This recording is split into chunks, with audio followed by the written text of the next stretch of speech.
La mañana del 4 de julio de 1943, 1000 tanques del cuarto ejército Panzer alemán se dispusieron a atacar el saliente Kursk desde el norte. Por la tarde, más de 1000 cañones y lanzacohetes abrieron fuego sobre las líneas rusas. Desde el aire, los aviones añadieron peso al bombardeo.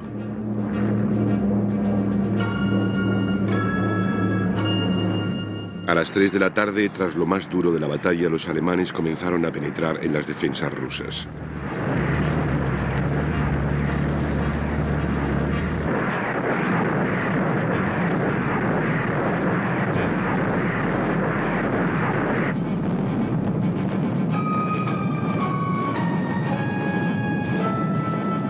Al amanecer del día siguiente, el 9º ejército alemán, con más de 1100 tanques y cañones de asalto, comenzó a atacar el saliente desde el sur.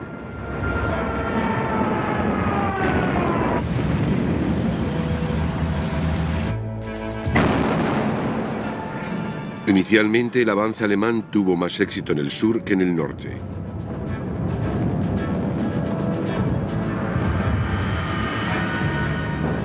Al anochecer, el 9º ejército alemán había penetrado casi 7 kilómetros sobre un frente de 32 kilómetros.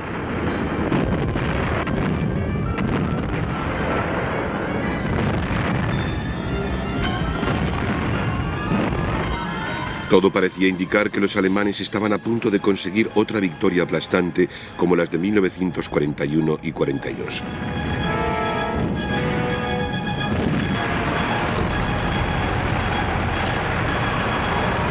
Pero el nuevo ejército rojo, formado y endurecido por sus victorias en Stalingrado y en otras partes a principios de 1943, no estaba preparado para evitar el éxito alemán.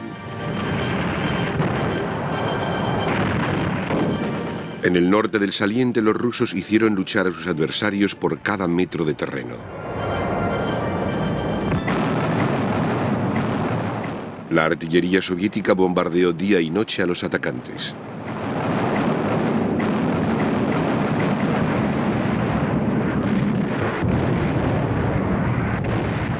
En el sur, el avance alemán también comenzó a disminuir frente a la fuerza rusa.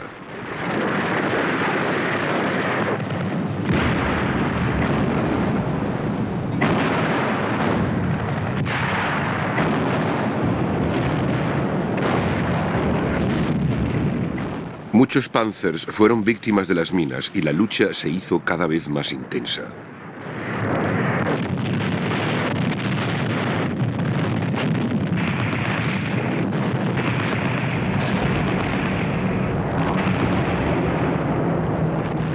Sobre el campo de batalla, las fuerzas aéreas rivales continuaban apoyando a las tropas de tierra.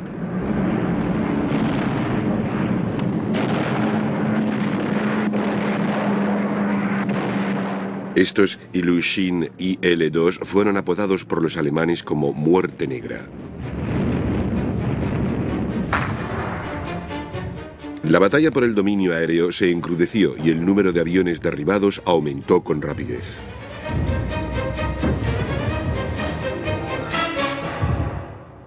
Los alemanes continuaron avanzando, decididos a erradicar el saliente.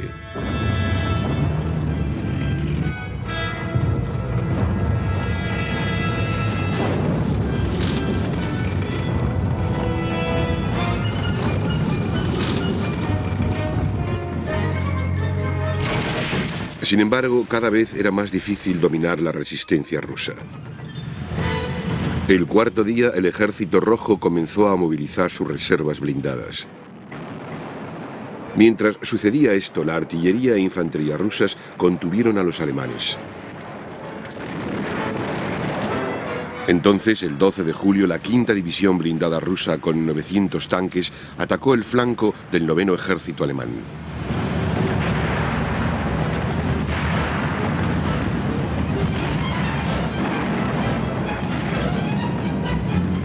Así se iniciaba la mayor batalla blindada de la Segunda Guerra Mundial, con más de 2000 tanques en combate.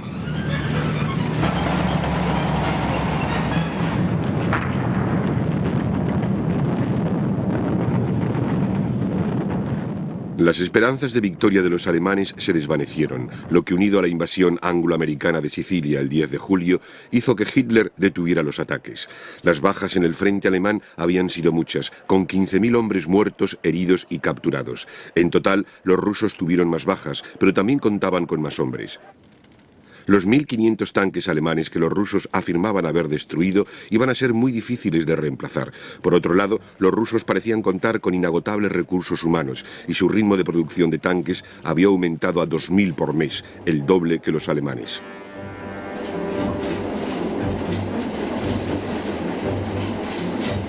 Si Stalingrado supuso el nacimiento del Ejército Rojo, en Kursk este alcanzó la mayoría de edad. Pero incluso mientras la batalla continuaba, los comandantes rusos al mando de Stalin estaban preparando y ejecutando ofensivas en el saliente norte de Kursk. Estas ofensivas estaban empezando a tomar forma. Primero, los rusos concentrarían una gran cantidad de artillería para destruir las defensas alemanas. Esta incluía el sistema de lanzacohetes múltiple Katyusha, conocido por los alemanes como el órgano de Stalin, y cuyos 16 cohetes tenían un alcance de 9.000 metros. Estas armas, organizadas en batallones, podían tener un efecto devastador. Mientras tanto, la infantería trataría de hallar los puntos débiles de las defensas. Luego se lanzaría el ataque principal, llevado a cabo por la infantería apoyada por los tanques.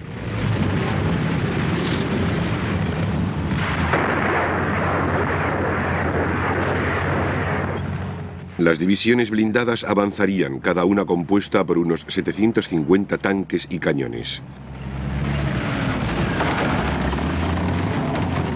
Una vez que el avance fuese inminente, atravesarían las líneas de infantería y seguirían avanzando hasta quedarse sin combustible o haber perdido demasiados efectivos.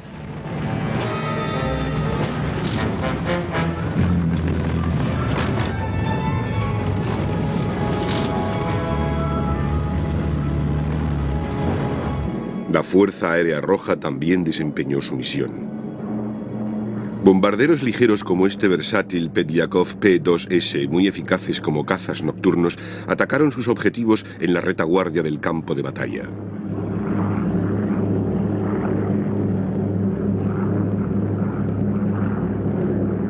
Sobre el campo de batalla volaban escuadrones de Ilyushin IL-2. En la retaguardia alemana, los partisanos habían estado incrementando sus fuerzas.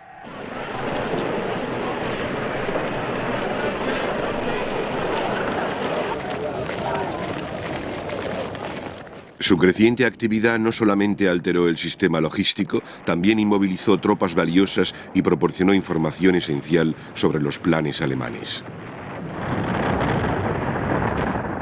Stalin era partidario de no darle nunca a sus enemigos un respiro. Por eso, en cuanto una ofensiva empezaba a detenerse, lanzaba otra en otra parte.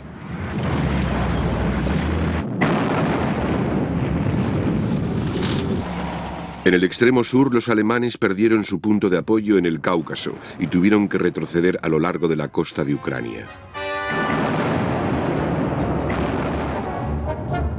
La infantería naval rusa, equivalente a los marines de las Fuerzas Armadas de otras naciones, desempeñaron un papel importante en estos ataques, llevando a cabo varios desembarcos anfibios.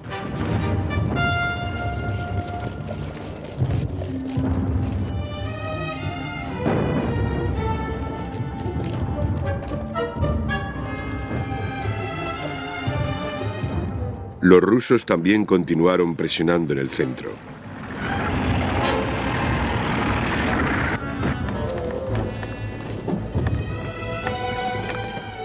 Ahora, la liberación del país había empezado realmente.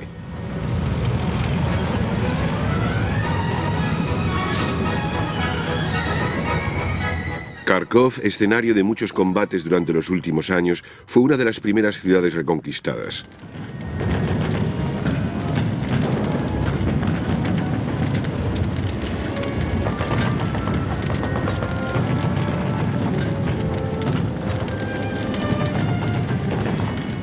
La capital de Ucrania, Kiev, fue liberada a principios de 1943.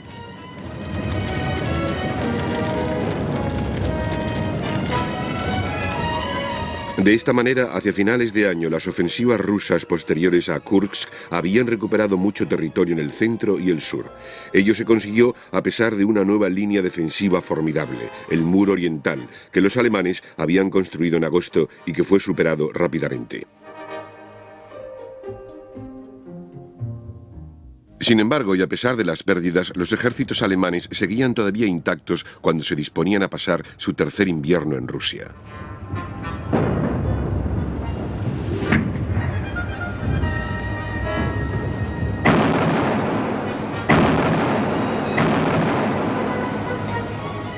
Leningrado, que había estado sitiada desde septiembre de 1941, era el siguiente objetivo ruso. La ciudad había resistido únicamente gracias a convoys de camiones que pasaban a través del congelado lago Ladoga.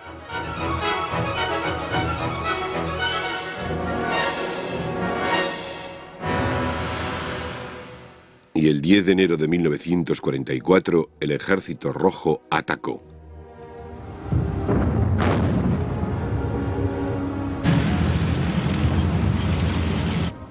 Muy pronto los rusos hicieron retroceder a las castigadas fuerzas alemanas. Estas lucharon con la determinación acostumbrada en un vano intento de detener los ataques.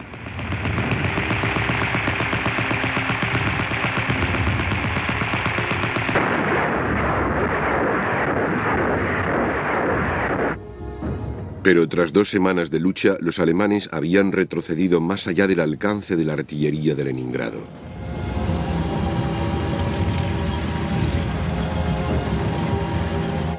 El 26 de enero, las fuerzas de liberación soviéticas entraban en Leningrado.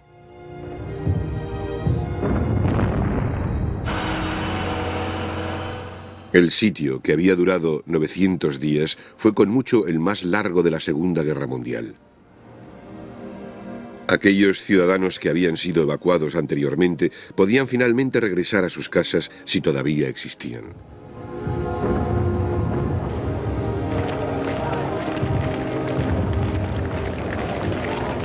Aquellos que habían permanecido en la ciudad hasta el final tenían suerte de estar vivos. Durante el sitio, cerca de 1 millón de rusos, el 80% civiles, habían muerto como resultado directo de la acción del enemigo o del hambre.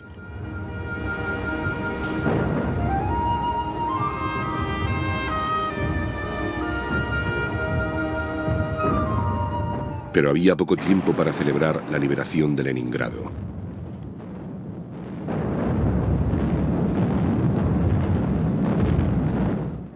La ofensiva rusa seguía avanzando hacia el oeste.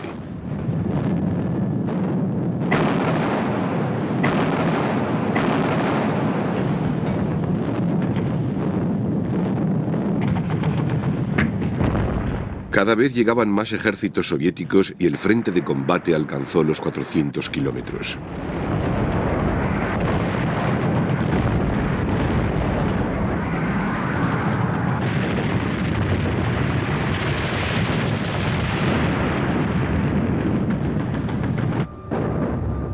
La ofensiva rusa no perdió fuerza hasta finales de febrero. Para entonces, el Ejército Rojo había alcanzado las fronteras de Estonia y Latvia.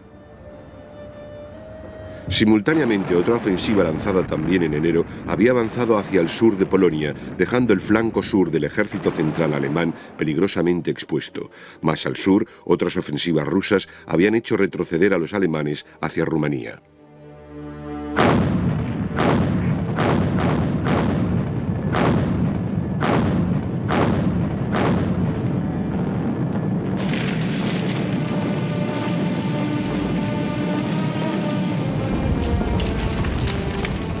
En estas ofensivas invernales, la caballería cosaca fue muy útil para los rusos. Su habilidad para moverse silenciosamente y con rapidez a través de bosques bloqueados por la nieve era ideal para las operaciones de ataque. Los cosacos también sabían luchar a pie.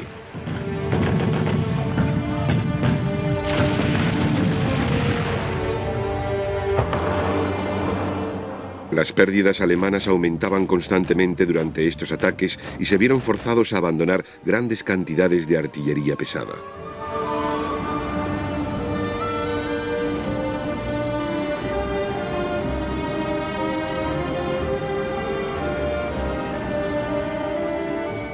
Los rumanos que luchaban en el bando alemán en Rusia empezaron a darse cuenta de que su país estaba bajo amenaza soviética.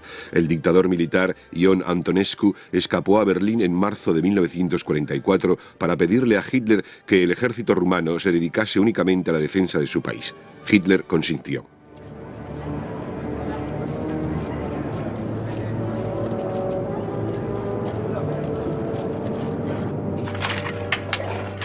Stalin se había fijado en el ejército central alemán y en su vulnerable flanco sur. Estaba decidido a destruirlo, coordinando la hora del ataque para que coincidiera con la invasión anglo-americana de Francia a través del canal. Para este ataque se desplegaron 1.250.000 hombres apoyados por más de 4.000 tanques y casi 25.000 cañones, sistemas de lanzacohetes múltiples, morteros pesados y más de 5.300 aviones.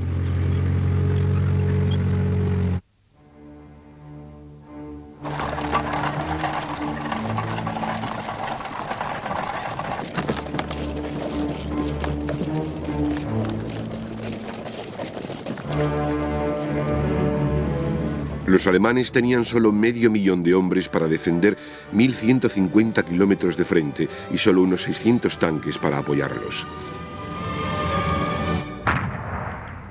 Al percibir amenazas sobre los ejércitos vecinos, Hitler se negó a trasladar fuerzas de estos ejércitos para reforzar el ejército central.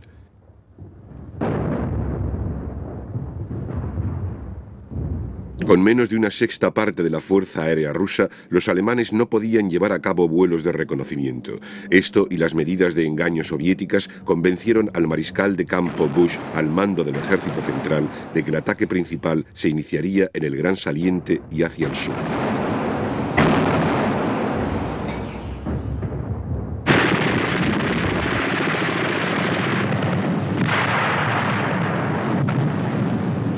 Como medida preliminar y también como parte de los planes de engaño, el 10 de junio los rusos atacaron a los finlandeses, ahora aislados al norte de Leningrado. Tuvieron que retroceder rápidamente y perdieron el puerto meridional de Viipuri. Únicamente la llegada de tropas alemanas desde el extremo norte de Finlandia detuvo el avance ruso. La ofensiva principal del Ejército Rojo se inició el 22 de junio, exactamente 3 años después de la invasión de Rusia por Hitler. Atacaron a los alemanes desde el este y no desde el sur como ellos esperaban.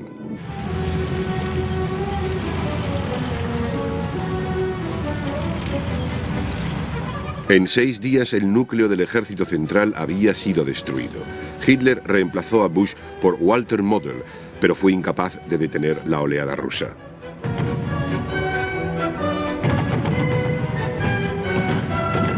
Muchos alemanes se encontraron aislados y se vieron forzados a rendirse.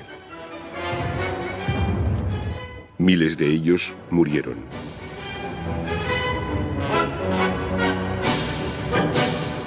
La situación se hizo cada vez más desesperada.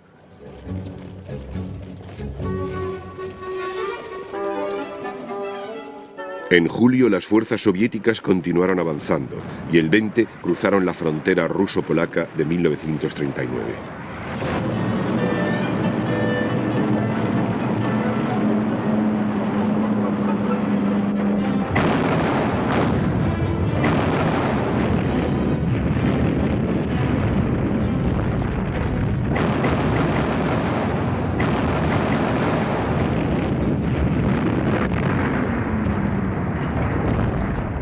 Pronto se hallaron en territorio polaco.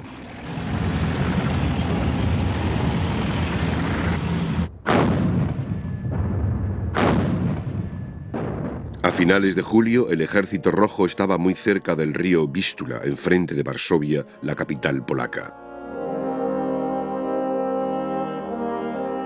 Para entonces, el ejército central alemán había sufrido 350.000 bajas y perdido miles de cañones y tanques.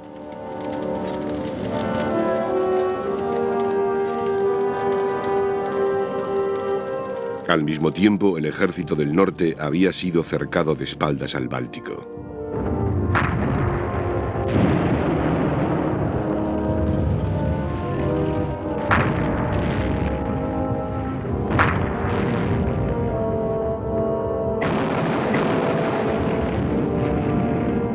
Los alemanes se defendieron desesperadamente para evitar ser empujados hacia el mar, y la comprensible decisión de Finlandia abandonar el bando alemán en agosto de 1944 no les facilitó las cosas.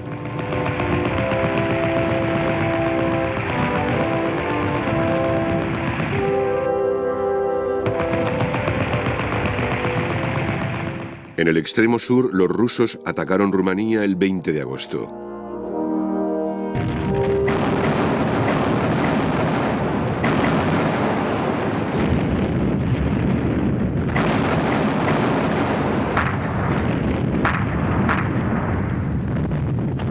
Una vez más, el ejército rojo fue implacable.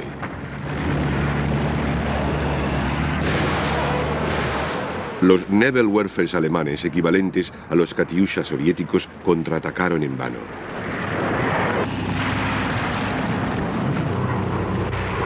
Después de 3 días de lucha, Rumanía se rindió, dejando que los alemanes ayudasen a defenderla para salvarse ellos mismos.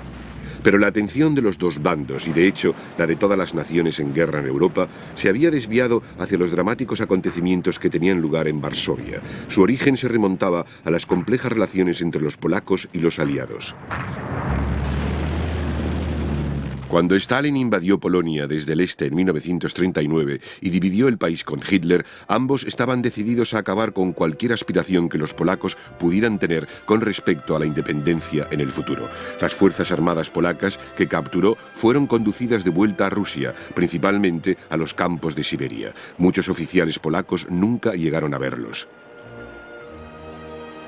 Mientras, tras la invasión alemana de Rusia en junio de 1941, los rusos aceptaron que las tropas polacas que habían caído en sus manos podían o bien unirse a ellos o seguir su propio camino hacia el Medio Oriente para unirse a los británicos. Aquellos que decidieron quedarse en Rusia se convirtieron en el primer ejército rojo polaco que a finales de julio del 44 estuvo en Varsovia. Los otros lucharon con gran distinción en Italia. Pero desde junio de 1940 existía un gobierno polaco en el exilio, dirigido desde Londres por el general Władysław Sikorski. También existían las fuerzas polacas libres en Gran Bretaña que lucharían en Francia y Alemania durante 1944-45. Sikorski estaba decidido a encontrar a los oficiales polacos desaparecidos en Rusia y en diciembre del 41 voló a Moscú.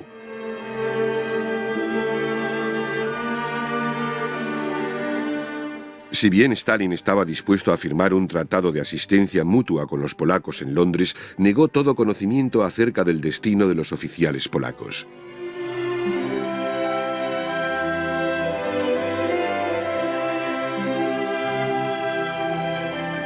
Pero en abril de 1943 la radio alemana anunció que en Katyn, cerca de Smolensk, Rusia, se había hallado una gran fosa conteniendo los cuerpos de 4.500 oficiales polacos.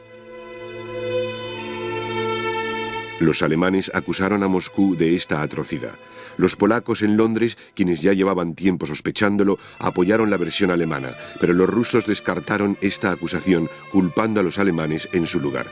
El gobierno británico, no queriendo ofender a su aliado oriental, apoyó a Moscú ante la consternación de los polacos en Londres.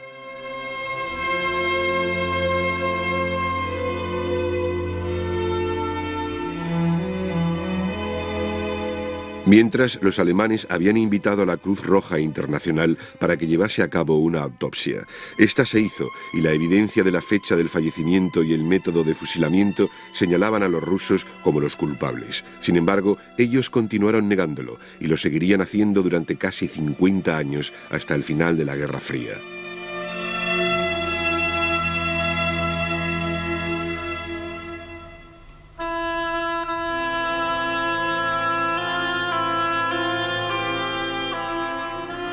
Katyn enturbió las relaciones entre los polacos de Londres y Moscú, y éstas aún se enturbiaron más debido a la decisión rusa de crear su propio gobierno títere polaco.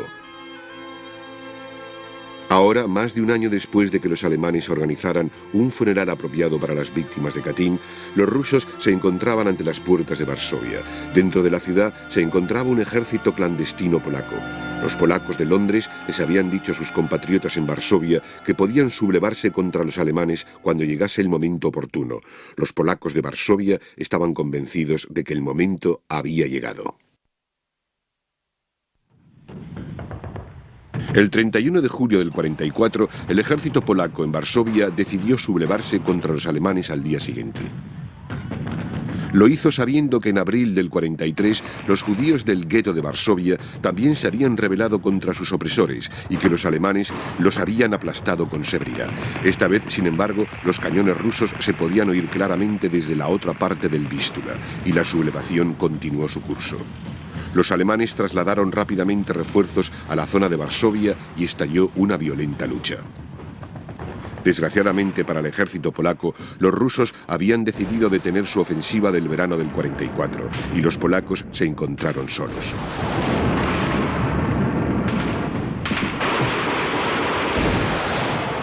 Los alemanes utilizaron todas las armas disponibles, destruyendo aún más la ciudad con sus cañones.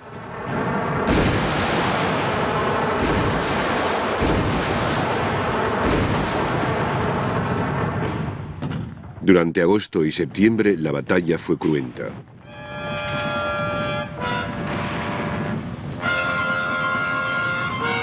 Las peticiones de británicos y americanos para que los rusos les ayudasen a lanzar suministros sobre la ciudad sitiada no obtuvieron respuesta.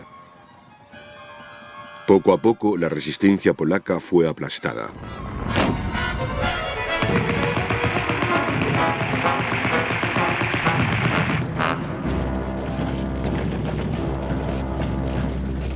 Al final, los polacos fueron rechazados y tuvieron que ocultarse en el alcantarillado de la ciudad, pero los supervivientes continuaron luchando. Finalmente, el 2 de octubre, el general Tadeusz Komorowski, comandante en jefe polaco, tuvo que rendirse. Antes, a finales de noviembre de 1943, los tres grandes, Churchill, Roosevelt y Stalin, se habían reunido en Teherán, Persia, para asistir a una de las mayores conferencias estratégicas de los aliados en tiempo de guerra. Se llegó al acuerdo provisional de que las fronteras de posguerra de Polonia debían desplazarse hacia el oeste, pero no se habló sobre qué clase de gobierno debía tener el país. Casi un año más tarde, y poco después del levantamiento de Varsovia, Churchill viajó a Moscú para ver a Stalin. Acordaron que era necesario establecer un gobierno de unidad nacional que incluyese tanto a miembros respaldados por Londres como por Moscú, pero el asunto no prosperó por temor a causar divisiones en la alianza. En lo que respectaba al este de Europa y a los Balcanes, Churchill y Stalin acordaron que Hungría estaría bajo influencia rusa y occidental, Rumanía y Bulgaria quedarían bajo la esfera de influencia de Moscú y Grecia bajo la de los poderes occidentales. Llegaron a este acuerdo estimulados por la noticia de que los alemanes estaban empezando a retirarse de los Balcanes con el fin de evitar quedarse aislados en el norte por las ofensivas rusas.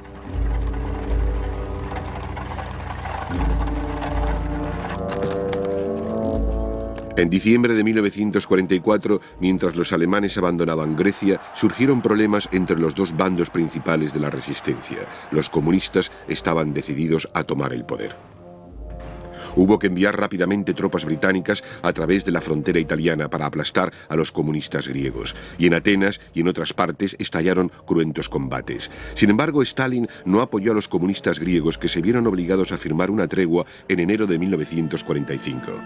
En Yugoslavia, tema que no trataron Churchill y Stalin, también existían dos grupos de resistencia. Los Chetniks, cuya base era Croacia, apoyaban la monarquía y en un principio estaban respaldados por los británicos. Los comunistas estaban dirigidos por Joseph Broz, más conocido como Tito, que demostró ser el líder partisano más extraordinario de la guerra. Los Chetniks odiaban a Tito, que también era serbio, y a principios de 1942 se pusieron de parte alemana.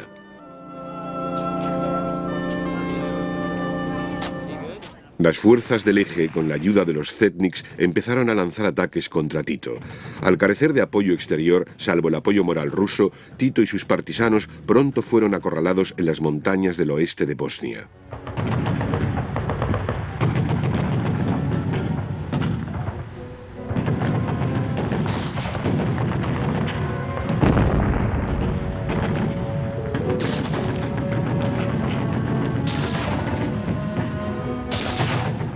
Sin embargo, y a pesar de los enormes apuros, a finales de 1942 Tito había logrado reunir una fuerza de 150.000 seguidores bien disciplinados. En el verano de 1943 los británicos reconocieron finalmente los esfuerzos de Tito y empezaron a enviarle armas y suministros. Pero la primavera siguiente, los alemanes, decididos a aplastarle de una vez por todas, organizaron otro ataque contra los partisanos. La presión fue tan intensa que Tito se vio obligado a abandonar el continente y a refugiarse en la isla de Vis, en el Adriático, donde los británicos habían establecido una base de fuerzas especiales para apoyarle tanto a él como a la resistencia comunista en Albania. En el otoño del 44, mientras las ofensivas rusas del oeste habían empezado a obligar a los alemanes a retirarse de los Balcanes, Tito pudo regresar al continente y enfrentarse a los alemanes, lo cual impidió que estos pudiesen enviar tropas para contener a los rusos.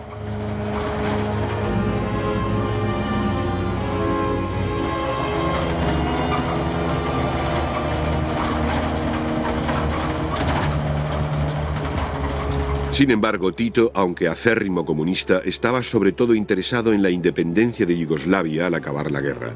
No quería que su país se convirtiese en un sátrapa ni de Rusia ni de los poderes occidentales, y por lo tanto no deseaba comprometerse con nadie. Aunque en octubre de 1944 estaba dispuesto a colaborar con los rusos en la liberación de Belgrado.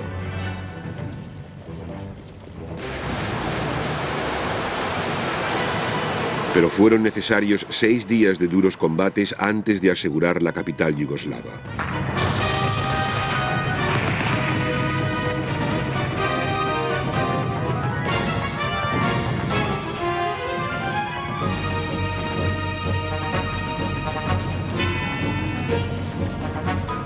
Finalmente, el 20 de octubre, los partisanos rusos y yugoslavos entraron triunfantes en Belgrado.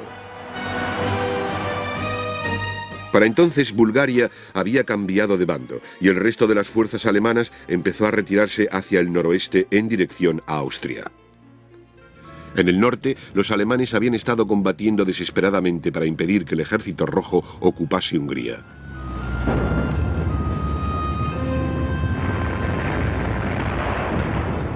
Antes de que acabase 1944, habían evitado por lo menos 3 veces que los rusos tomasen la capital, Budapest.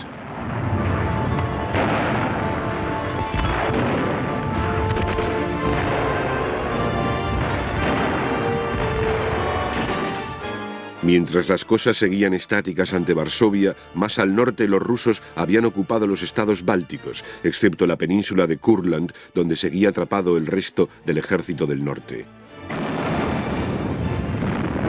Estos ataques acercaban cada vez más a los rusos a suelo alemán, el de Prusia del Este.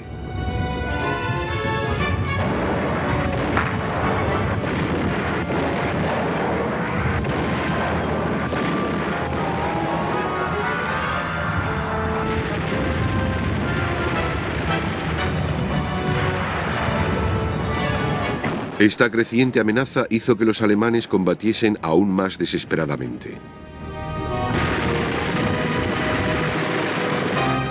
En el extremo norte, los rusos seguían haciendo progresos. Sus fuerzas estaban expulsando a los alemanes del norte de Finlandia y hacia Noruega, y a medida que se retiraban, lo iban destruyendo todo. Desde que los rusos habían liberado su país en 1943-44, su odio hacia los alemanes se había intensificado.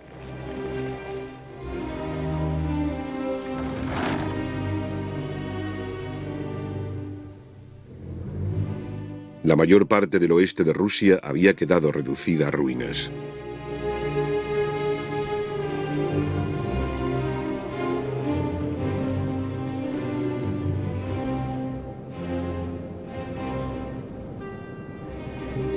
Los rusos también habían descubierto muchas de las atrocidades cometidas contra su gente.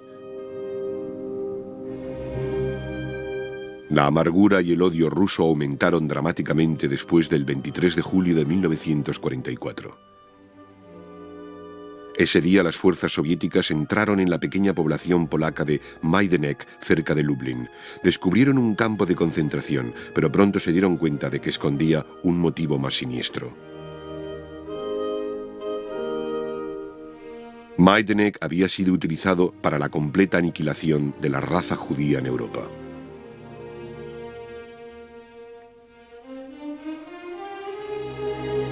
Hitler había empezado inmediatamente a perseguir a los judíos una vez obtuvo el poder absoluto en Alemania. En 1939, la mayoría de los judíos alemanes había escapado del país o se encontraba en campos de concentración. Tras las campañas relámpago de 1939-40, los alemanes controlaban a millones de judíos en la Europa ocupada, y entonces empezaron a considerarlos como un medio ideal de mano de obra.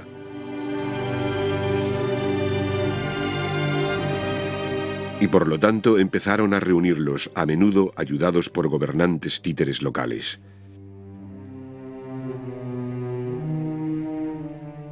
En el este fue aún peor. Los grupos de acción especial SS llevaron a cabo auténticas masacres de judíos. A pesar de lo horrible de estas atrocidades, los nazis solo las consideraban como un remiendo al auténtico problema judío, y por lo tanto había que hacer algo para solucionarlo de una vez por todas. El asunto se puso en manos de Reinhard Heydrich, jefe de la policía secreta y Reichsprotector de Bohemia.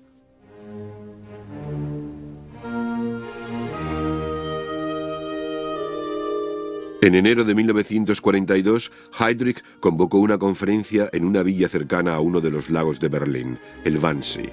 Allí se decidió que había que organizar campos especiales para erradicar a la raza judía de Europa. La llamaron la solución final. El primer campo de exterminio fue Auschwitz, cercano a la frontera polaco-húngara de 1939. A este le siguieron 5 campos más. Los trenes, conocidos como transportes, llevaban a los judíos procedentes de toda Europa a estos campos.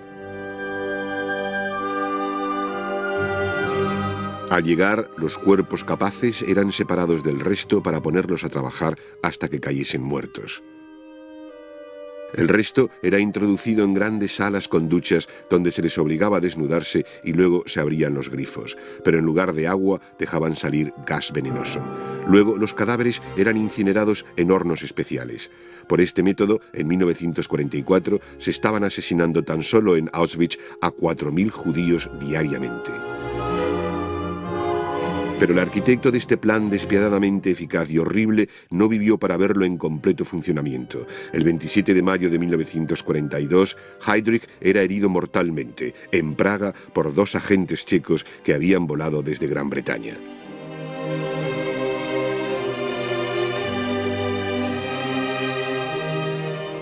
La creación de los campos de exterminio no significó el que los campos de concentración desapareciesen.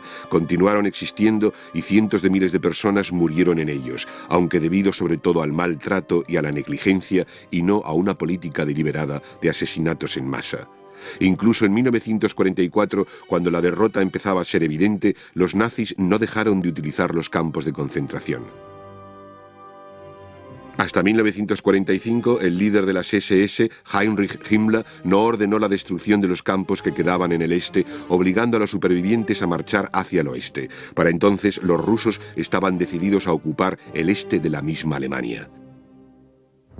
Bajo un intenso bombardeo de artillería, los rusos atacaron a través del río Vístula el 10 de enero de 1945.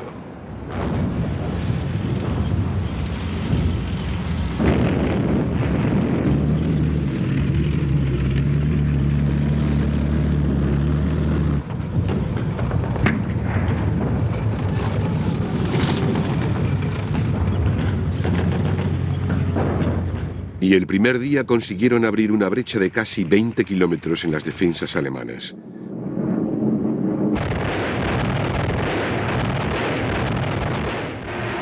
Los rusos contaban con 6 hombres y tanques por cada hombre y tanque alemán, y con 7 cañones por cada cañón alemán, y por lo tanto fue inevitable que los rusos avanzasen rápidamente, ocasionando muchas bajas entre las filas alemanas.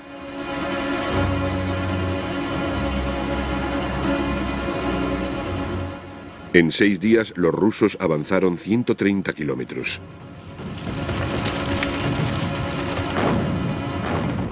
Varsovia fue finalmente liberada el 15 de enero.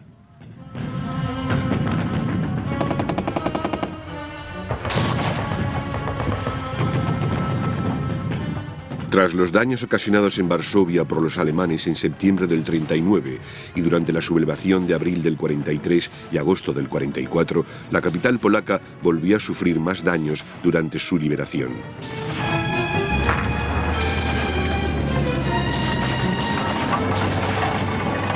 De hecho, no quedó nada de la antigua Varsovia.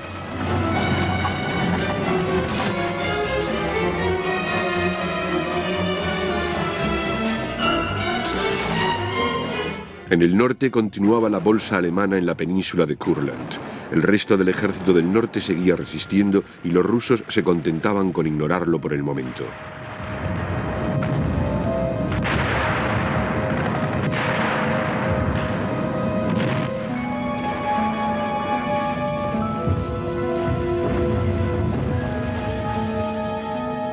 Pero mientras los rusos avanzaban por Prusia del Este, se creó una nueva bolsa alrededor de Königsberg. Allí la resistencia también fue implacable.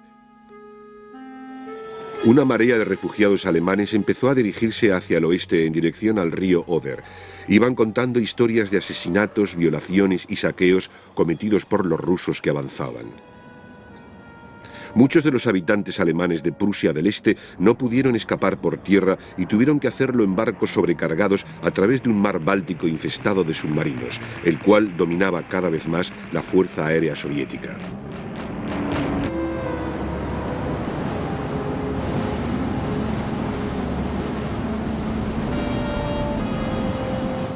El 30 de enero, un barco utilizado para estas evacuaciones masivas, el Wilhelm Gustloff, fue hundido por un submarino ruso. 8.000 refugiados alemanes perecieron en lo que ha sido el mayor desastre marítimo de la historia.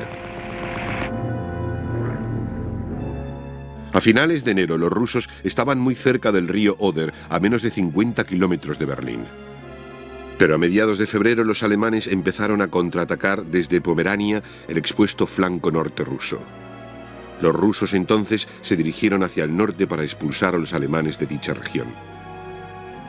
Pero a pesar de lo precario de la situación, muchos alemanes seguían confiando en que los aliados occidentales se darían cuenta de que el verdadero enemigo eran los bolcheviques soviéticos. Pero pronto se desengañaron. Para demostrar que actuaban de común acuerdo con los rusos en la derrota del nazismo, los británicos y los americanos llevaron a cabo bombardeos contra las ciudades alemanas al oeste del Oder. Estas campañas las habían acordado con Stalin.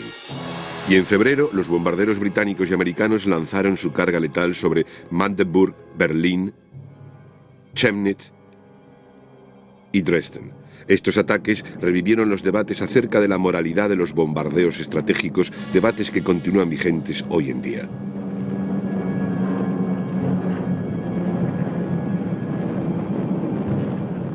Dresden era una de las ciudades más históricas de Alemania, con una pequeña industria y muchos edificios de madera. En la época de los ataques estaba repleta de refugiados del este.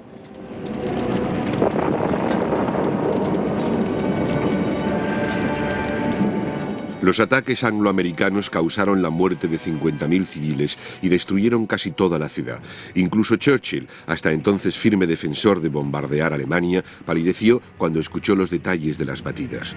Pero aquellos que estaban a favor afirmaban que, aparte de demostrar solidaridad aliada, estaban ideados para hacer salir a los refugiados a las carreteras y así impedir el movimiento de tropas alemanas en ellas.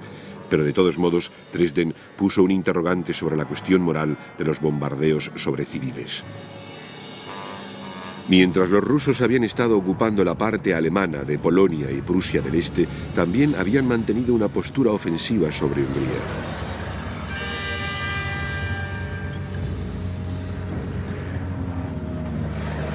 Pero Budapest, la cual fue atacada por primera vez por el Ejército Rojo en octubre del 44, seguía resistiendo en 1945 a pesar de hallarse totalmente aislada.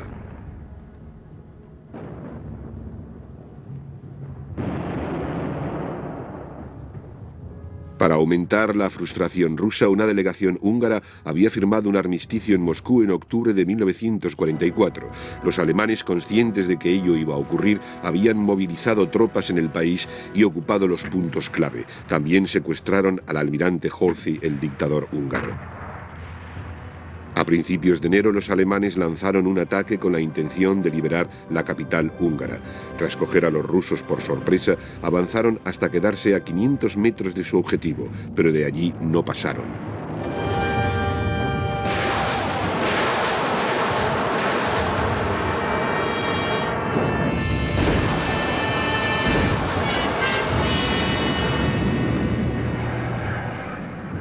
Ello provocó el que los rusos renovasen sus ataques sobre Budapest.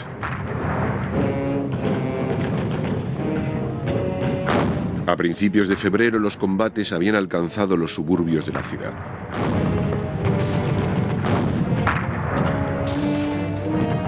Sin embargo, los alemanes defendían cada calle y el avance era lento.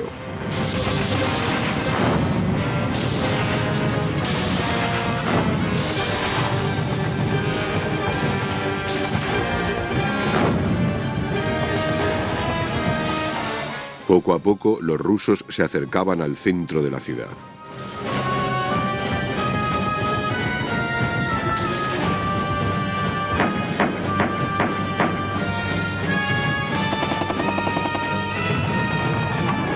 Y Budapest acabó cayendo finalmente el 13 de febrero. Más de 35.000 alemanes habían muerto defendiéndola. Pero Hitler no estaba dispuesto a entregar toda Hungría para siempre. Había estado trasladando un ejército desde el frente occidental, el sexto ejército SS Panzer de Sepp Dietrich, compuesto por las endurecidas y fanáticas tropas SS Waffen. Hitler estaba decidido a mantener los campos petrolíferos de Hungría y le ordenó a Dietrich y al sexto ejército de Hermann Balck que atacasen al norte del lago Balaton. El ataque se inició el 6 de marzo.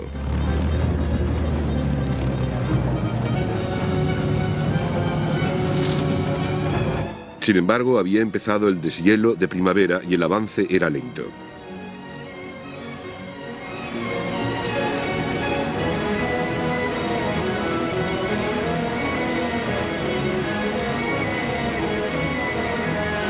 A los 10 días de combates, el barro y la resistencia rusa detuvieron la ofensiva.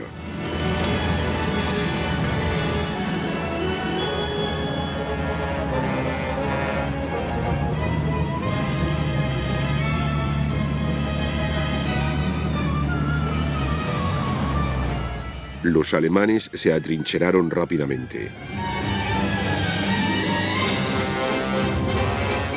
Tan pronto como lo hicieron, los rusos contraatacaron.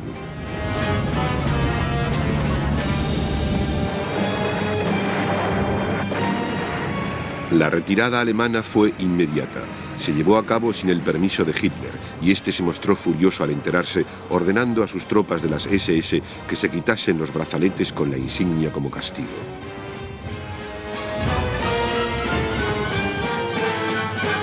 Una vez asegurada Hungría, los rusos se concentraron en Austria, siendo Viena su siguiente objetivo, ciudad que Hitler había ordenado defender hasta la muerte. Más al norte, el primer frente ucraniano de Iván Koniev había cruzado el Oder al sur de Berlín y ocupado la rica región industrial de Silesia. El primer frente bielorruso de Georgy Zhukov y el segundo frente bielorruso de Rokossovski habían despejado Pomerania. Ello permitió a los rusos concentrarse finalmente en el último objetivo, Berlín, y empezaron a congregar fuerzas para ello. Desde los oscuros días de 1941, que culminaron con los alemanes ante las puertas de Moscú, habían sucedido muchas cosas en el frente oriental. Los alemanes habían atacado al sur, en el Cáucaso, en el verano del 42, cuando todo parecía indicar que Rusia sería derrotada. Luego había llegado la larga y desesperada batalla de Stalingrado, los 900 días de sitio de Leningrado, los masivos combates de blindados en Kursk en julio del 43. Finalmente llegó la enorme contraofensiva rusa que, una vez iniciada, había avanzado implacablemente hacia el oeste. Había sido una guerra librada en temperaturas extremas, en bosques, en la estepa y en las montañas.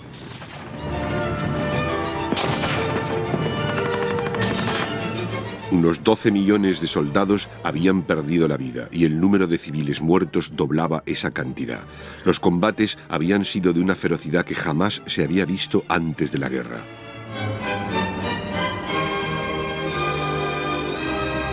Porque esta había sido una guerra entre dos ideologías extremas.